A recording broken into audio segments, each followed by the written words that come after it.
just as an introduction to what I'm going to talk about in terms of Australian interest rates today, I'll talk a little bit about the trimmed mean, which is what the RBA targets.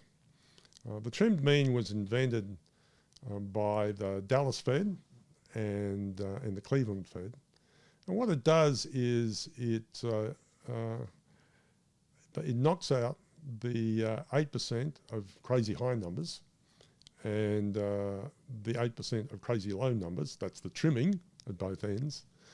So that the number that you get as a result of the trimmed mean is pretty much the right way of doing it. It gets you where the prices of most things are and where inflation is. So if you and that's important to understand what's been happening in the inflation that we've seen published for the month of July and and the month of August. So we'll talk about those in a moment. Back in our remarks on the 14th of August, we said that the RBA would not cut in September. That's at a time when the market popularly thought there would be a September rate cut. But we thought it would wait until November. So with the RBA leaving the cash rate unchanged on the 30th of September, is it still possible for a cut in November? The RBA released its statement on 30th September, and it noted that recent data, while partial and volatile, suggests that inflation in the September quarter may be higher than expected at the time of the August statement on monetary policy. So what are they talking about? What are they thinking about when they say that?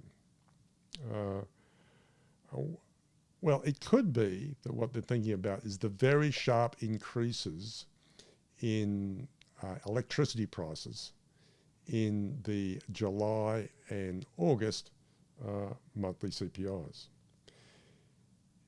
In the August monthly CPI, even with electricity prices rising by a stunning 24.6% for the year to August rather than the 13.6% for the year to July, the trimmed mean still fell from 2.7% in the year to July to 2.6% in the year to August.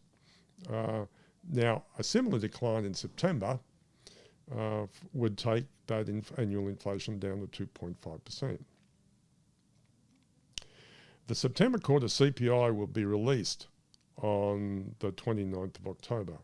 Should it show a trimmed mean of 2.5% or lower, then we think that the RBA should provide a rate cut in November.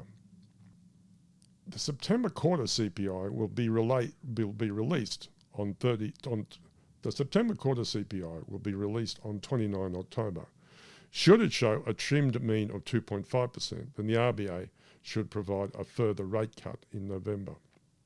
This would provide cheer for homeowners as we move towards the festive season.